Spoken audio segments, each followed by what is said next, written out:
Friends, I welcome you to my channel. Before listening to this story, I will ask you to like and subscribe. It is not difficult for you, but it is pleasant for me. And we're starting. Have you ever had a vague inner feeling that something was wrong, but you couldn't figure out what the problem was? Well, I've had this feeling lately, and it's starting to drive me crazy. I have a vague suspicion that Amy, my wife of 7 years, has been cheating on me, Tom Matson. I talked to her about our relationship, and she warmly assured me that everything was just fine between us. I even went so far as to hire my cousin, who was unemployed at the time, to keep an eye on her for a couple of weeks. I put him in a rented car and handed him a high-quality video camera so that he could record something on it that would seem suspicious to him. The cousin did a meticulous job of following her and recording in detail on video how she went about her daily business, but during all the time of observation, he failed to detect any of her questionable actions. My job as a senior project manager at a large bank forces me to be present in the office throughout the working day. I don't go on business trips very often, and I never work on weekends. I also rarely have to work late at the bank, so Amy could never complain that I was away from home too often. For a young 29-year-old, I earn pretty good money, so we live in a comfortable house and drive good cars. Amy and I don't have children yet, but we lead a pretty active life.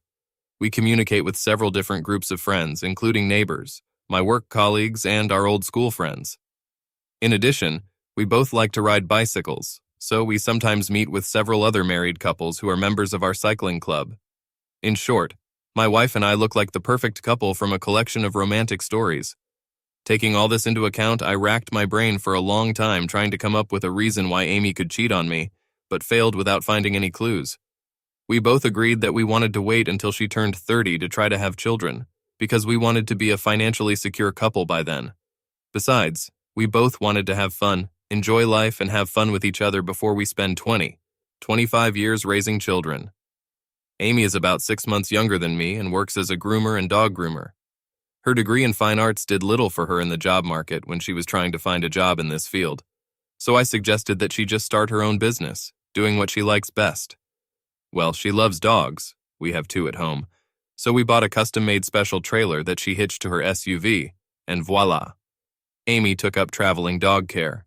Soon she had several dozen regular customers, and about once a month she comes to each of them at home to take care of their pets. Her heated trailer has hot water, a vacuum system, a hairdryer, air conditioning, and everything else she might need to take care of dogs.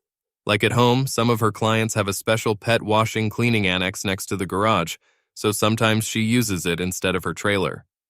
Amy has a small handheld terminal that allows her to accept credit cards to pay for her services, but it seems that she receives most of her money tips in cash. I know this because I helped her figure out the accounting and filling out the tax forms myself. So, what made me think she was cheating on me? Damn it if I knew. We have always had and still have a great life. Amy is ready to do almost anything in bed that my twisted mind can think of, and for my part, I can't remember ever saying no to anything she asked me to do. We both come home almost every evening and weekend. We always communicate well, ride bicycles together, and go to the gym together, so when and where could she cheat on me? The only time we really spend apart is during the hours we work, which is why I hired my cousin to keep an eye on her for 2 weeks. He really surprised me by presenting a full and detailed account of her activities, including the exact time, places, and videos of her coming and going to each meeting, and where she is in between calls. No matter how you look at the report, there were no illogical failures, inexplicable time discrepancies. All her time on the road was fully documented. I even checked the receipts she received for services with the calendar of appointments, and they all looked properly designed and coincided with her visits. And yet still, something was felt, almost imperceptible. Something in her eyes, in her smile, in her voice was just not the same and not the same as before. And so it went on for about 6 months. I couldn't just stand in front of her, directly declare my doubts to her face and accuse her of anything because I had nothing to accuse her of. Damn, maybe I'm being paranoid or going crazy. I watched her when we met with friends, but mostly she hung out with other ladies. I've never seen her sneakily whispering to another guy. She never disappeared anywhere at parties, and she didn't retire with anyone for an hour to chat one-on-one over a beer or a cocktail. I tried to watch my wife as discreetly and cautiously as possible, but Brad, one of my old and bosom friends, still noticed something unusual in my behavior at the last big party. Tom, dude, you have to let go of her leash. It seems like you're not letting that poor girl get more than 20 feet away from you. What the fuck, buddy? What's going on? Embarrassed that my secret intentions were so transparent to the outside eye, I shushed him and asked him to keep his voice down. Brad, I'm me. I have a feeling that she might be playing on the side, if you know what I mean. So, well, me. I tried to keep an eye on her. Brad seemed to be just amazed at my suspicions. What? Is this a joke? Or are you kidding me, right? Amy? Do you think Amy is cheating on you? He raised his eyebrows and snorted, as if I had blurted out some of the most outrageous nonsense in the world. Heh, you're crazy, man. There's no way in the world Amy would mess with anyone at this party. How do you know? How can you be so sure she's not making love to any of these assholes? Come to your senses, dude. About half of the guys who are here hit on her because she's like that. It's hot. I'm sorry, my friend, but it's a fact. He spread his hands playfully. I mean, look at Amy. Slim, fit, gorgeous legs, a beautiful face, and a smile that lights up the whole room. Damn it, you're just a lucky bastard. Brad clicked his tongue in admiration and punched me lightly on the shoulder. Okay, now look, he continued. All these guys were hovering around like bees over a flower and hitting on her, but who was lucky, huh? And none of us. He made a somewhat deliberate, pitifully upset grimace. Yes, asshole. I said US because I myself molested her at every opportunity. But, here he raised his index finger up and shook it a little drunkenly in front of my face. Not once has she done anything but laugh in my face. The other guys said the same thing. She always turns everything into a joke and even mockingly ridicules all our tackles. God, what wouldn't I give to be in your shoes for just one night? He muttered, staring at Amy, who was chatting animatedly in a female company with poorly concealed lust. His words were supposed to calm my suspicion, but I didn't really like the looks he was throwing at my wife. I frowned. Jesus, Brad, do I have to kick your ass to keep you away from my wife? That's what I'm telling you, you fool. You don't have to do this at all because for all of us, she is an untouchable lady of touch. Trust me as a friend, that's exactly the case. He patted me on the shoulder. Well, that's what you say, I drawled, rubbing my chin thoughtfully. Maybe you're right, but something's going on, I just know it. Listen, Tom, he said decisively. I love you like a brother, but if you screw up and piss her off with your stupid suspicions so much that she leaves your jealous ass, then I'll be the first to step on your stupid head when I run to her door to get ahead of a crowd of all these horny bastards. I waved my hand, almost convinced by his heated speech. Okay, you're right. I was being stupid. Simply, I love her with all my heart and I don't want to lose her. Please, Brad, don't say anything about this to anyone, and I'll try to put it all out of my head. Brad laughed and patted me on the back. Well, that's fine, just go home and treat her properly, or I'll knock on your door. This conversation between us was the first alarm call for me, which, however, seemed to me then a false signal. The party was over, and I took Amy home. Lying in bed and calming my breathing, I replayed the conversation with Brad in my head and eventually decided that I was just wasting my energy and driving myself crazy for no rational reason. All my investigations revealed absolutely nothing, while Amy still treated me like a king and the only man in her life. I drew a line under my doubts and reflections and told myself that I was tired of playing the amateur detective and needed to finally start trusting my wife. When Amy arrived at Brad's house for the next monthly haircut of his dog named Buster, she immediately noticed that he was nervous. What's the matter, Brad? She asked. What's on your mind? You seem preoccupied with something. How has Tom been lately after that party? He answered the question with a question. Is he still acting weird? No, it's only been a few days, but he seems to be fine. Everything is as usual at home. Why are you suddenly asking about Tom? She couldn't understand the purpose of his questions. I saw how he kept his eyes on you at the last party. He hesitated a little. I had a little too much to drink then and, well, I lathered his neck a little bit for kind of spying on you. What? Are you serious? Idiot, now he's going to make his thick-headed cousin keep an eye on you. Amy threw up her hands and seemed really angry. No, don't worry, it's all right, Brad boomed, putting his hands out reassuringly. I pretended to be concerned that he was going crazy with his suspicions. In general, I did everything as we agreed. I told Tom that me and the guys were always trying to get in your way, but you always kicked us off, so I convinced him that there was absolutely nothing to worry about. I think he believed his best friend. Brad grinned. And what kind of shit is this about his cousin?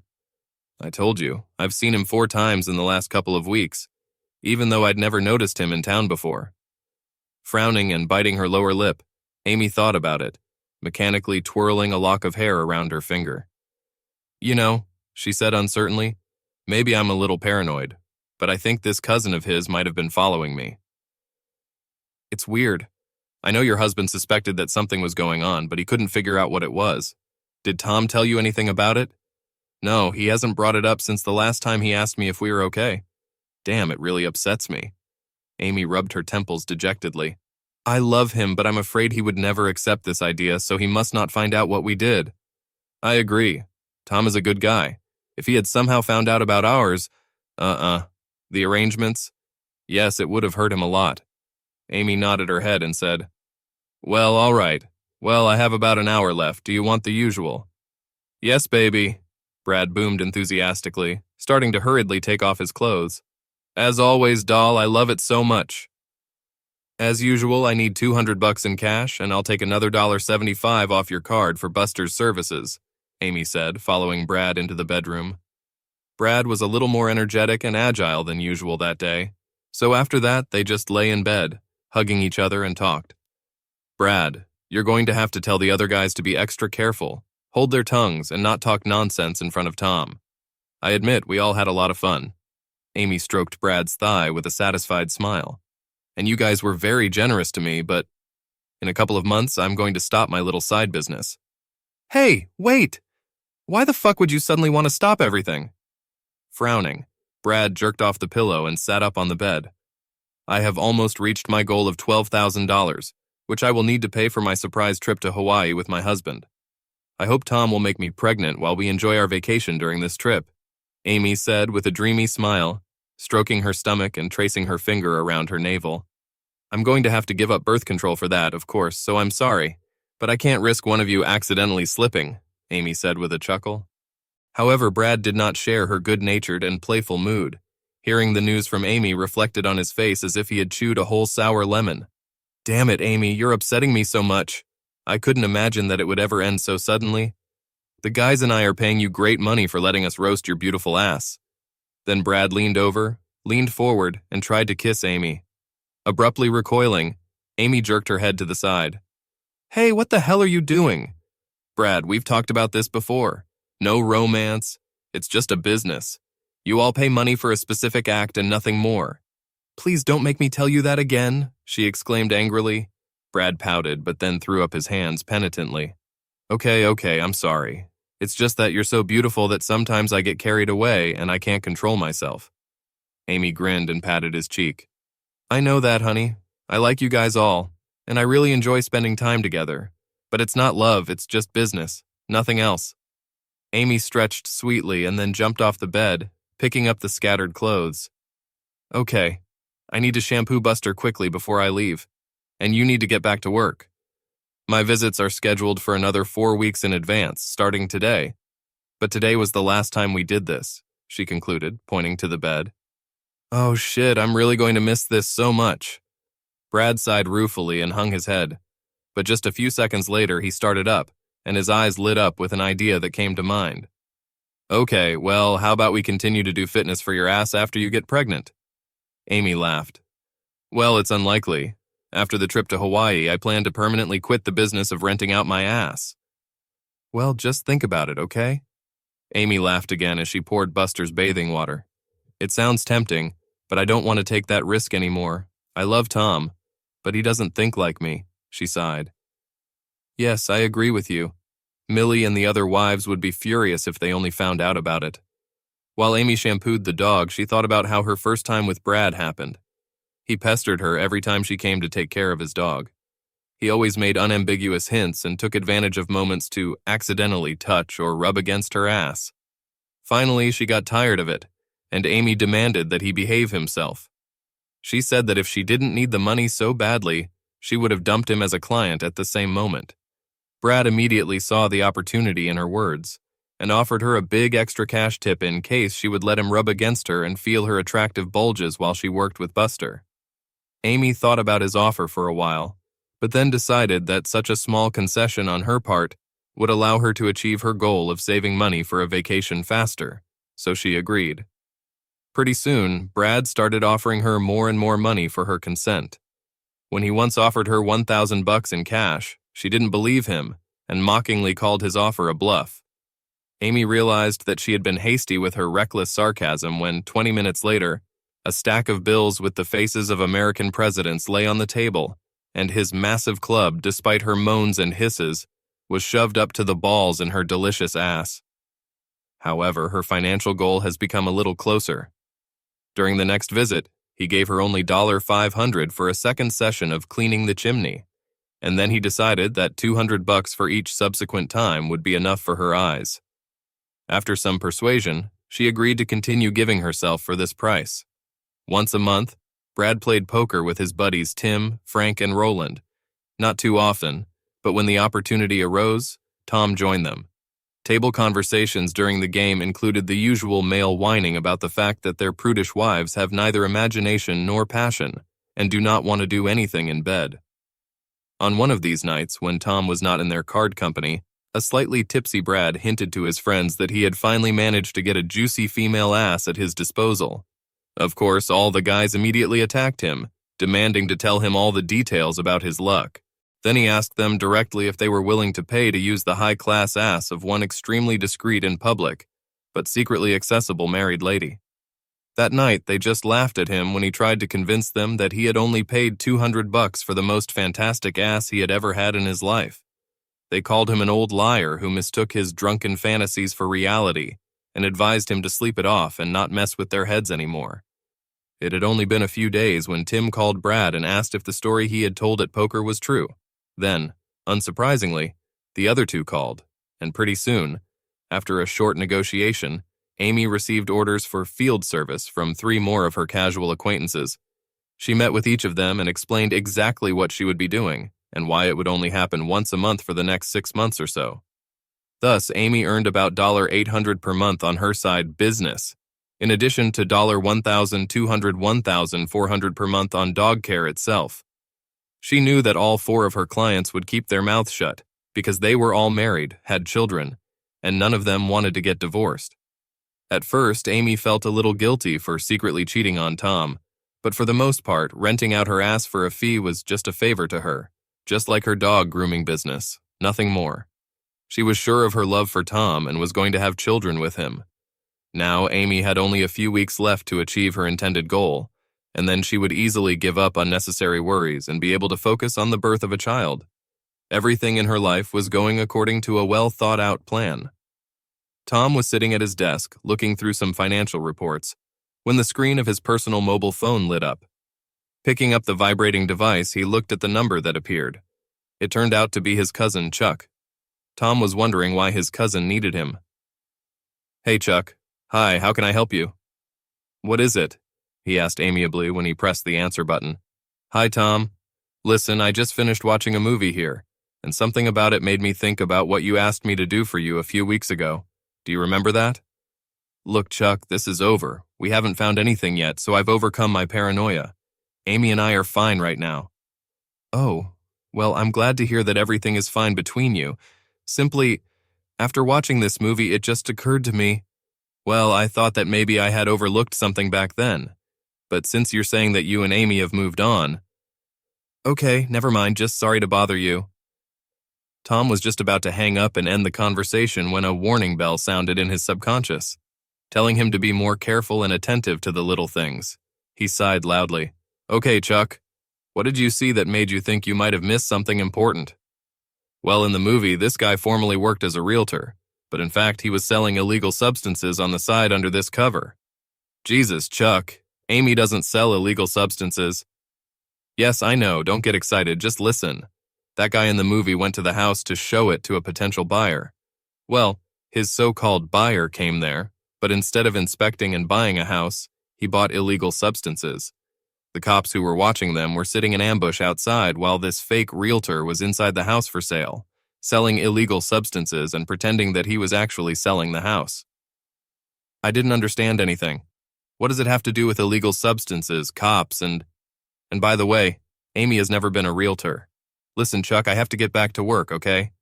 Damn, bro, you're so tight. Tom, I know she's not a realtor, but she goes to people's houses and stays there for an hour or more. Sometimes she works in her trailer, but sometimes she's inside out of sight. Well, now do you understand what I'm talking about? How can you be sure what exactly she's doing there behind closed doors? Tom's thoughts were racing frantically. His old paranoia instantly returned. Oh shit! Listen, Chuck, did you take notes on which dogs she worked with in her trailer and which ones she worked with in the houses? No, but the video of her coming and going would have been visible when she entered her trailer if she had used it. Do you still have those videos? Hell no. I threw all this stuff away after talking to Amy when I thought, Fack, maybe you still have a copy, Tom asked hopefully.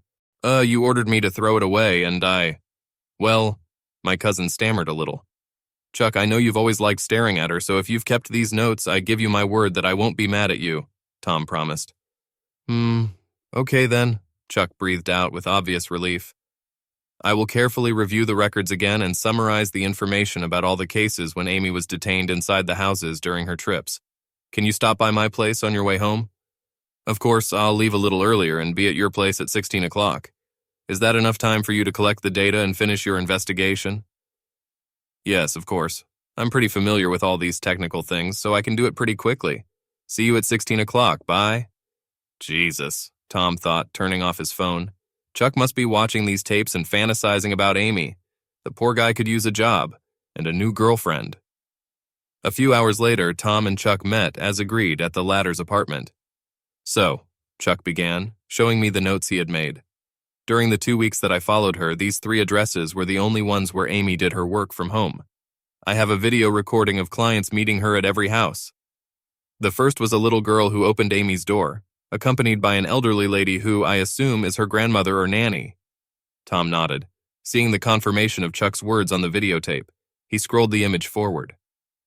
The second case is the guy who let her in, but then, about 10 minutes later, he left the house. Here, look. Chuck poked his finger at the screen. In these shots, you can clearly see his face as he backed out of the driveway. I'm guessing he just leaves her there and she then goes out the front door, which automatically locks behind her. Of course, I have no idea if anyone else was in the house, but Tom, you can see that no one is escorting her and she closes the front door herself. Yes, everything is logical and natural, Tom agreed, rubbing his forehead and carefully peering at the image on the screen. So far, there is nothing suspicious on her part. Well, what did you find out at the third address? And here we have something interesting, Chuck perked up. Look, in the third house, the guy lets her in and then about an hour later. Wait, I'll rewind it now. Here, see, this dude is leaving. After which, Amy also leaves through the front door about half an hour later. Chuck stopped the recording and, turning around, saw that Tom, as if mesmerized, was silently looking at the screen and the freeze frame of his wife leaving the house. He waited for Tom to say something, but Tom just kept staring blankly at the screen. Well, cousin, what do you say? Tom, are you okay? Alarmed, Chuck waved his hand in front of his brother's petrified face. He finally shuddered, slowly turned his gaze to his cousin and blinked a couple of times distantly. He recognized both this house and this big man, alone with whom his wife had spent an hour. Without saying a word, the pale Tom reached into his pocket, pulled out his phone and opened the calendar. It recorded Amy's next work meeting, scheduled for next month. Tom looked at Chuck and pointed at the screen. In that last house, there is a master bedroom located on the ground floor. Do you think you could sneak a peek inside without being arrested for trespassing? He asked his cousin. Maybe, Chuck drawled with a bit of doubt in his voice. But if the curtains are drawn, I won't be able to look inside. Do you think that this guy and Amy? The hint was more than transparent. Probably. But he's our friend, so it could all be a complete fluff, though. He always admitted that he was not indifferent to her, so maybe...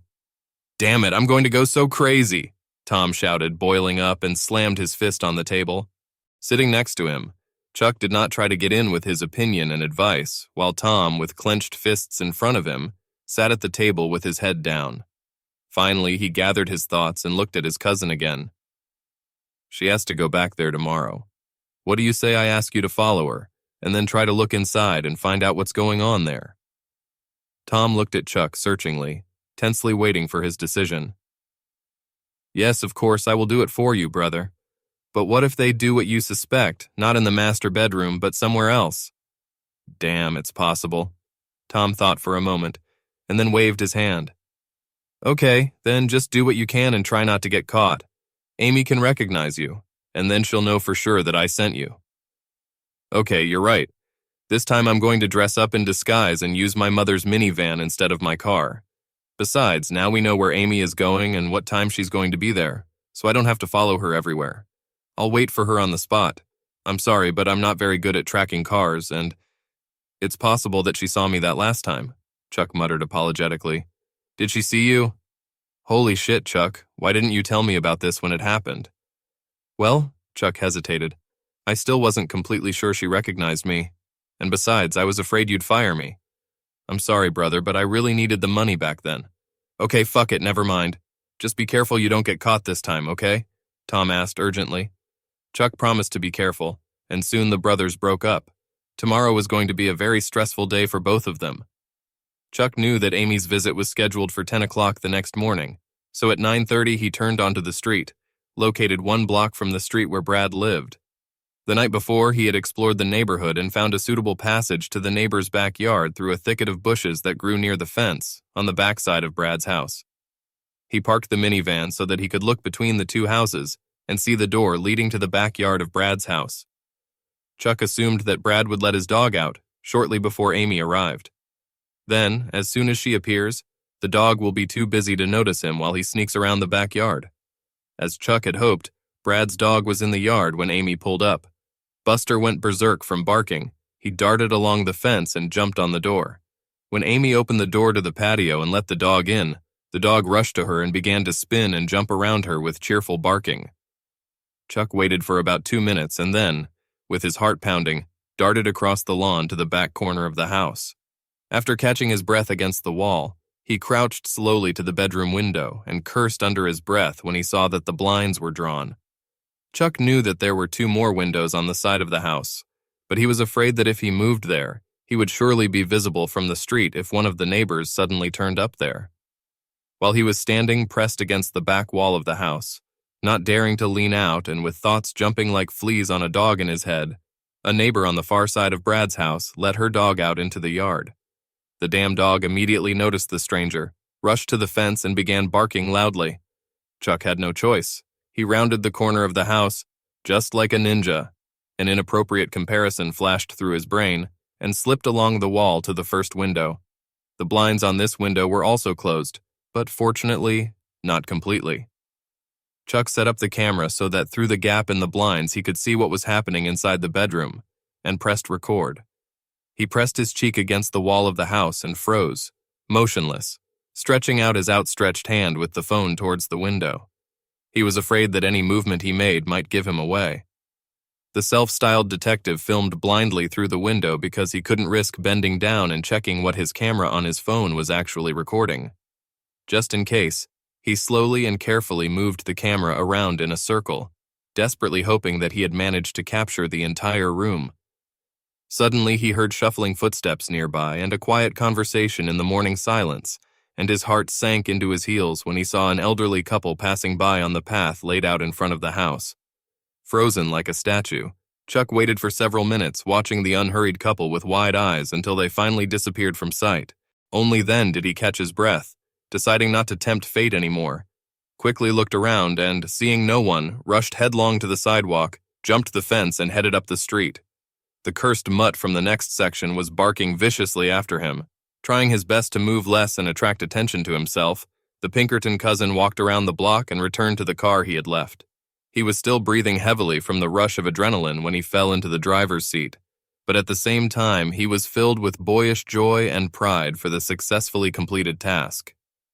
Chuck threw the phone on the passenger seat, took a handkerchief out of his pocket with trembling hands, and hastily wiped the sweat from his sweaty forehead and neck. "It's time to get out of here," he thought, then started the minivan and pulled out onto the road. Chuck was still driving towards his house when his cell phone rang.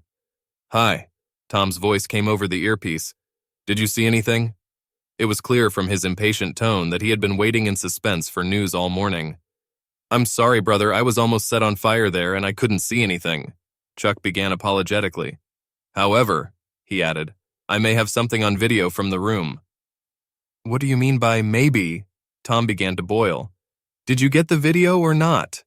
Chuck briefly explained how his secret outing went and then said, I haven't watched the recording myself yet, and I don't know if there is something there for us or not. I'm still driving towards home. Wait, don't come home, Tom suggested, burning with impatience. Come to my office and we'll watch the video in my office.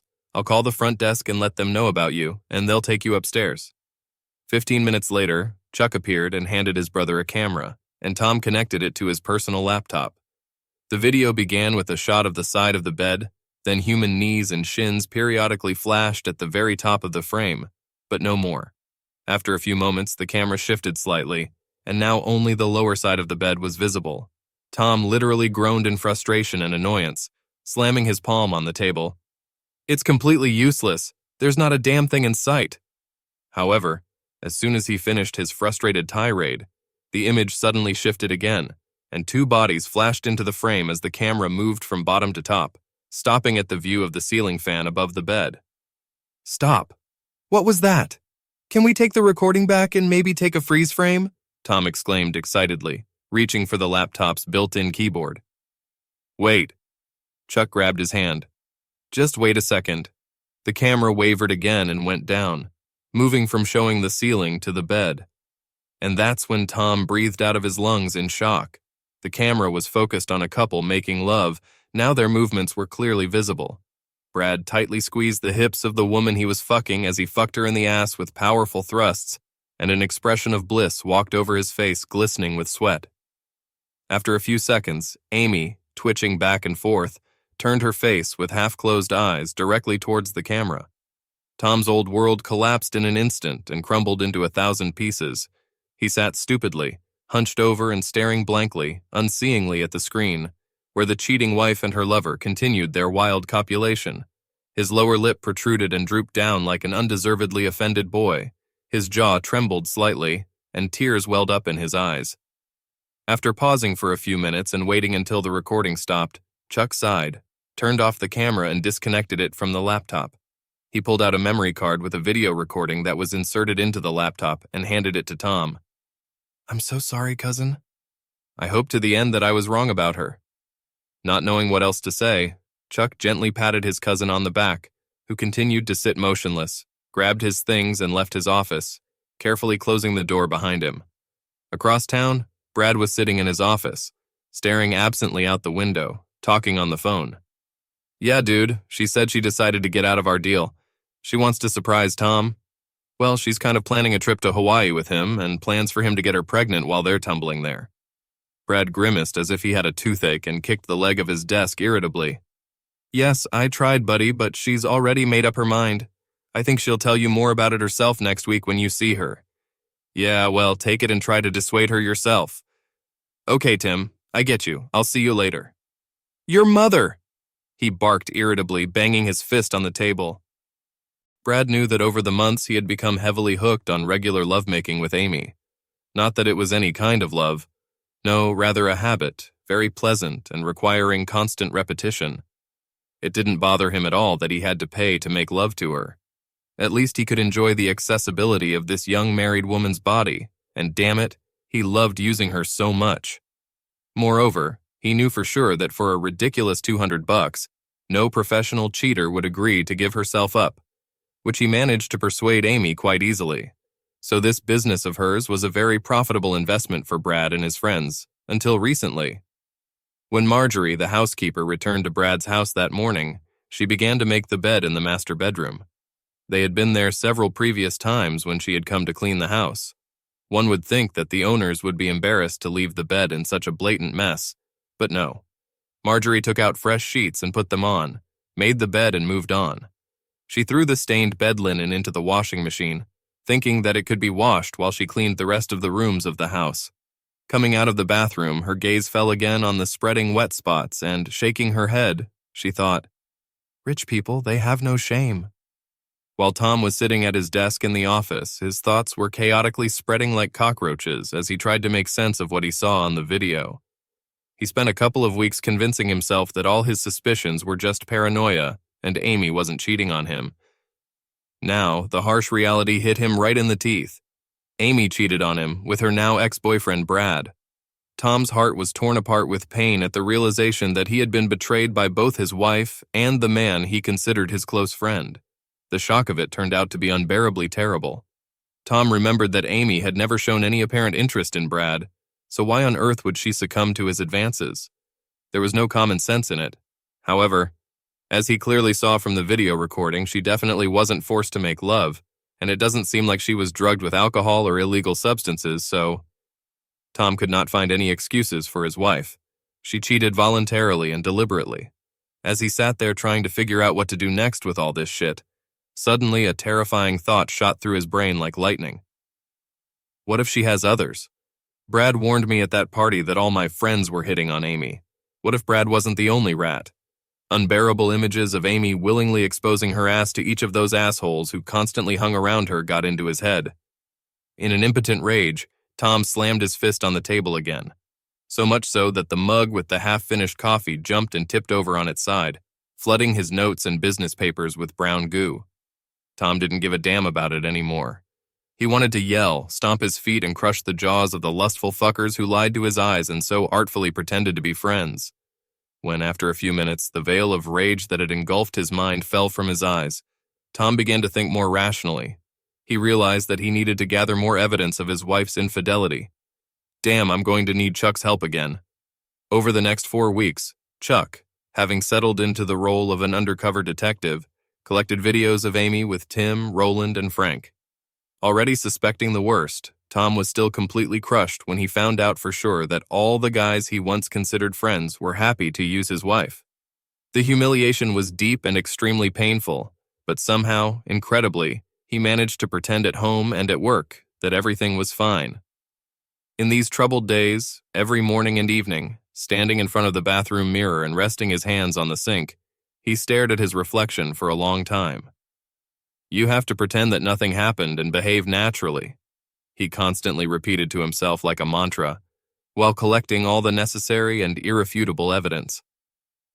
Tom arrived home at the usual time, and Amy, who met him, informed him that she was inviting her husband to dinner at his favorite steakhouse. He was wary, but agreed to an evening out, having managed to reliably pull a fake smile on his face. Inviting his wife was an infrequent event in their lives, and during dinner, Tom wondered what she was up to. When they got home, Amy sat her husband down on the couch and spread out travel brochures about Hawaii's attractions in front of him. She excitedly told how she had been saving money from her earnings for a year to pay for a future trip. Beaming with the solemnity of the moment, Amy laid out to Tom all the details of how carefully she had thought and prepared their trip, and even paid for the tour in full in advance. Finally, she admitted that, unbeknownst to her husband, she had called his boss and told him about the surprise. So Tom's upcoming vacation had already been fully approved by his superiors. Tom was a little stunned by all the travel news thrown at his head by his wife. They had talked about such a trip many times before, but its high cost forced them to postpone it on the back burner, at least until the family savings account was replenished to a very substantial amount. Now Amy's eyes were sparkling with excitement, and she almost jumped for joy when she told her husband about her plans. "My love, I have everything thoroughly timed. Here, look." She began to count her fingers on her hands. "I'm stopping taking birth control pills, so when we get to Hawaii, according to my cycle, I should be ovulating. We will make love twice a day, and I will return home, already pregnant with our child. Wouldn't it be great? Isn't that the most romantic thing you've ever heard?" Amy was almost clapping her hands in satisfaction, smiling broadly and at the same time clearly proud of how wonderfully she had organized everything. Tom thought for a moment, mentally analyzing his own plans, and then, clapping his hands, turned to his wife, who was impatiently waiting for his answer. "A wonderful surprise, dear. I think your plan will work just fine for the two of us." Amy squealed in delight and jumped onto her husband's lap, knocking him down on the couch. Clutching him tightly in her arms, she kissed him and immediately slid to the floor and dragged him into the bedroom. "I'm so glad, honey. Come on, let's go and practice making babies as soon as possible." Tom assumed that she was still safe for conception at that moment. Besides, he knew that it would be very strange for him to refuse her insistent offer of making love at such a moment. As usual, he had to keep acting natural for the time being, so Tom used it twice that evening before he allowed himself to drift off to sleep. Sally Hawk, the divorce lawyer Tom approached, watched the videos he and Chuck had collected and listened to his request. So you want her to be handed the divorce papers right at the airport, and these videos delivered to 4 wives at the same time when the guys, your wife's lovers, receive fake lawsuits about alienation of affection? Sally asked, tapping her pen on the smooth, polished surface of the table. They're all going to be at the airport for a big party to see Amy and me off on our trip. I've arranged for a limo to pick them up and take all 4 couples to the airport. In addition, we have already reserved tables in the waiting room, which will be served with various drinks and snacks. Tom grinned with grim vindictiveness. My additional surprise is a large banner with the inscription, "Goodbye, Amy," which will be unfurled as soon as your service staff hands her the papers to the court. These fake lawsuits are meant to shock those present, but at the same time I want to pepper the carefree lives of these 4 assholes. Let the fuckers twitch and...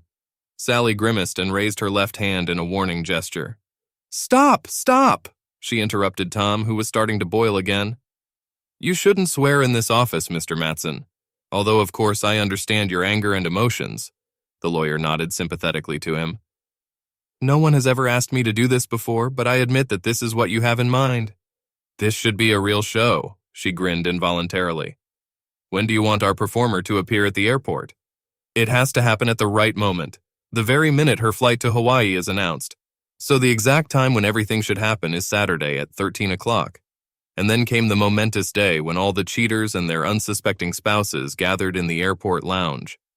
All of the couple's luggage was pre-checked in for the flight, including some additional personal belongings of Amy. She packed them in a suitcase, which she thought her husband would use during his vacation. Tom kept a close eye on the clock, glancing at it every now and then, and a few moments before Sally's assistant was supposed to arrive with the papers, he stood up and called everyone who was cheerfully chattering and enjoying the delicacies of the guests to attention. Dear Amy, he said to his wife, who was dressed in a bright vacation dress and smiling happily, you have been the love of my life since we met almost 9 years ago. When you started grooming, I was very proud of the efforts you were making. You tried your best and literally worked your ass off to turn your small, modest business into a profitable and prosperous enterprise. Tom saw that this ambiguous remark of his caused several malicious grins and cynical winks. Amy, who was frozen, seemed to have a slightly anxious expression in her eyes at these words, although a wide smile still remained on her face. When you decided to spend all your profits on this wonderful vacation, I was very happy about it. Holding a glass of champagne in his hands, Tom bowed slightly in her direction.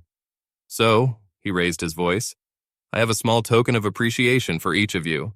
And now, while my assistant is handing out gifts, let's all raise glasses to Amy and wish her a safe journey. Tom nodded slightly, and a large, beautifully designed banner with this wish unfolded over the heads of those sitting at the table, just at the moment when Amy received her envelope and heard Sally's assistant announce loudly and solemnly, "The subpoena has been served." A dead silence immediately hung over the busy table a second ago. Having managed to notice out of the corner of his eye how her eyes widened at the sight of the divorce papers, and the smile slipped from her instantly pale face, Tom turned to the 4 stunned wives and said in a contrite voice, Ladies, I humbly apologize for perhaps some theatricality of this event and wish you all the best. With these words, he put his still undrinkable glass on the table, turned around and walked away, just at the moment when the airport informant turned on and announced the start of boarding Amy's flight. Chaos erupted behind him as chairs crashed, glasses were smashed, and everyone started screaming hysterically at each other. Tom heard Amy desperately and heartbreakingly screaming his name, but he never looked back.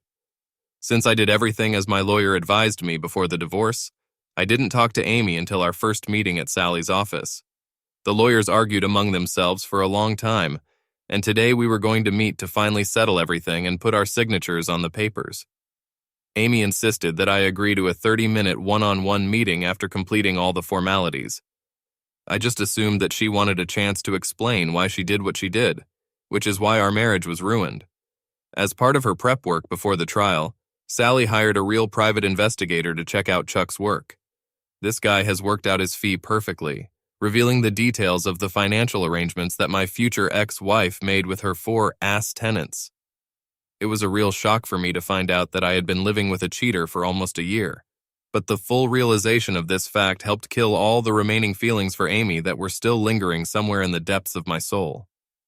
Sally also informed me afterwards that Amy never got on the plane to Hawaii that day. Her non-refundable tickets were gone, unused, and the fully prepaid vacation was canceled without any monetary compensation. When we were all gathered at the negotiating table, Amy tried unsuccessfully to talk to me several times, but I ignored her until all the papers were signed. After the lawyers shook hands and left, we were left alone in the office. I sat down at the table across from her and stared at her intently, prompting her to start a conversation. She began in a low, hesitant voice with difficulty. "Thank you for agreeing to talk to me. Tom, I'm so sorry for the pain I caused you." Tears appeared in her sparkling eyes. "But, darling, I still don't understand why you divorced me. What I did didn't mean anything at all. It was just a business agreement, a commercial service, nothing more. You are the only man in my life that I love, and the only one that I will ever truly love." Amy leaned forward across the table and tried to take my hands in her palms. I leaned back in my chair and silently crossed my arms over my chest, continuing to stare coldly at my now ex-wife. Tears rolled down her cheeks, and there were plaintive, pleading notes in the tone of her voice. "That's it, please. We've always been so good together. Please, baby, why can't we just put this misunderstanding behind us? It was just a dumb deal, me." I raised my hand to stop her. "Amy, I believe you. When you decided to sell your ass to these guys, I know you didn't think much of it. For you, it was as if you had agreed to let them, I don't know, wash your feet or get a pedicure, right?" She nodded so hastily and furiously like a Chinese dummy that I smiled inwardly as if she would not tear off her head. "It was an intimate sexual act. Oh, sorry, correction. A lot of acts, which really meant nothing to anyone. Did I understand everything correctly?" Her tear-stained face, with leaking mascara and smeared lipstick, instantly brightened and happily lit up. "Yes, oh my God, honey, you finally get it. None of this meant anything to me." I raised my hand again, interrupting her exuberant joy this time. "Yes, Amy, it took me a while to figure it out, but now I fully understand that everything you did was just a business transaction, which meant absolutely nothing. For you." Now I raised my voice, pronouncing the words clearly. "But the little red nuance in all this business, Amy, is that it meant a lot more to me. Let me ask you, Amy, when you made a deal with these motherfuckers to sell them your ass, did you really think that I would agree to your deal?" She lowered her head, biting her lips and tearing at the napkin in her clenched, white-knuckled hands. "Well, that's the problem.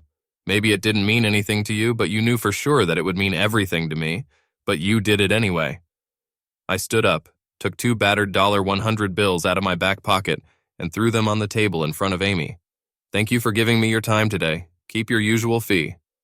She didn't say anything, just shuddered all over, as if from a slap in the face, and closed her eyes. Her lips were trembling, and transparent tears continued to flow from under her clenched eyelashes. The past was over. I turned and left, followed by the quiet sobs of a woman who was now a stranger to me. Once in the fresh air, I looked up at the blue sky and reminded myself that it remained to complete my plans with a small payback, with the help of the good old Louisville Slugger, for Brad and the rest of the assholes. But I was in no hurry. There was a new life ahead, and the day when they would pay would come.